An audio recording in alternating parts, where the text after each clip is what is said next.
Hello, everyone. Coming up, painting London pink, Christian engagement to the forgotten level of government, a Manitoba update, and praying about Bill C-6.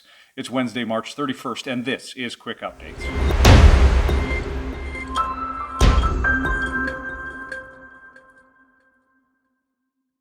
This week, we're throwing it over to London with Tabitha, Maria, and Zoe. Thanks, Colin. I'm here in London with Zoe and Maria, and we're here because we have We Need a Law, defendgirls.com bus ads back up here in London. So London also has a very active pro-life movement, and that's why I have these two lovely women with me. So Maria, why don't you explain where you're from? Hi, my name's Maria. I'm involved mainly with London Area Right to Life Association and London Against Abortion. They're both educational groups that educate Londoners about the humanity of preborn children and the inhumanity of abortion. We're super pumped that We Need a Law has put these bus ads up, but there's also more ways people can get the message out. So not are we only painting the streets of London pink, we're also painting London lawns pink with the same message as the bus behind me, but on lawn signs. Yeah, so you can get the lawn signs here in London. Just reach out to We Need a Law or the London Area Right to Life. And then we might also have some lawn signs available in other places in Ontario. So stay tuned, find ways to be active in the pro-life movement. That's what the people here in London are doing. Back to you, Colin. Thanks very much. If you're interested in taking part, go to defendgirls.com. Next, Ontario manager Ryan Mans joins us with two events. Thanks, Colin. The first part of ARPA's mission is to encourage Reformed Christians in their own political engagement. And while often our attention is on federal and provincial issues, it's important that we stay in touch with and not neglect our local municipal governments by finding ways to stay informed of the issues that they're dealing with. Who knows, you might even decide to throw your own hat in the ring and serve as a councillor, mayor, or even school board trustee. This is why I want to bring to your attention two upcoming events. First up, ARPA Canada is hosting a webinar tonight where we'll interview Reformed Christians that are currently or have in the past served in local politics. There's still room to sign up for either our 7:30 p.m. Eastern or 7 p.m. Pacific editions. Go to webinar.arpacanada.ca to sign up.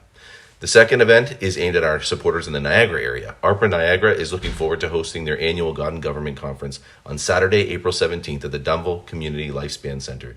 The theme this year is on municipal politics. Does it matter? Keynote speakers for the event are Jonathan Van Maren and Daniel Gilman.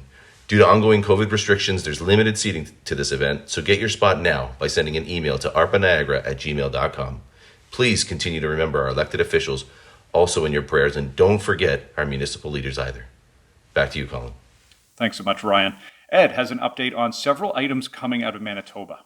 Hey, thanks, Colin. Well, I've got a Manitoba update this time. Bill 64, the Education Modernization Act. It's said to be the largest education overhaul in Canadian history. So for your friendly Manitobans, I know you're on spring break, but I've got three important homework assignments for you to do. Number one, go to bettereducationmb.ca where you can learn a lot more about Bill 64 and the impact it'll have on Manitoba's education system. Number two, check out ARPA Canada's Educational Diversity Policy Report.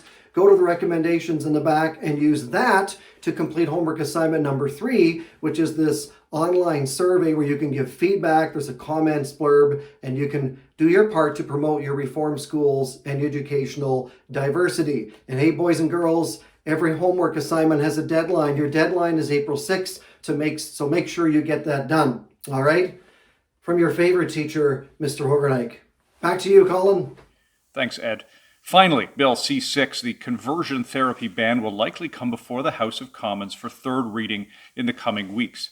Next week, we hope to share with you a series of conversations with pastors from across the country about how this bill will affect them. In the confusion surrounding this issue, our concern is that many still do not understand how serious this bill really is. While we oppose outdated and pseudoscientific aversion therapies, we are seeing the good lumped in with the harmful here. The gospel has an answer to the mind-body dualism that is common today, that your identity is separate from your body and that one is essential and the other is disposable. As Nancy Pearcey says, the Bible proclaims the profound value and dignity of the material realm, including the human body, as the handiwork of a loving God. End quote.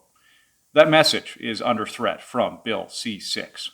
We ask you to pray this week about Bill C-6, and here's a couple of prayer requests. Pray for the MPs who want to vote against this bill but feel political pressure or fear to vote in favor of it.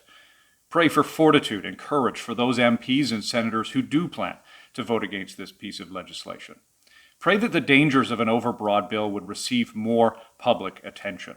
And pray that churches would be able to speak to this issue winsomely and defend those standing up for what's right. That's it for quick updates this week. Thanks to you for watching. Please do like, share, and subscribe, and we'll see you next time.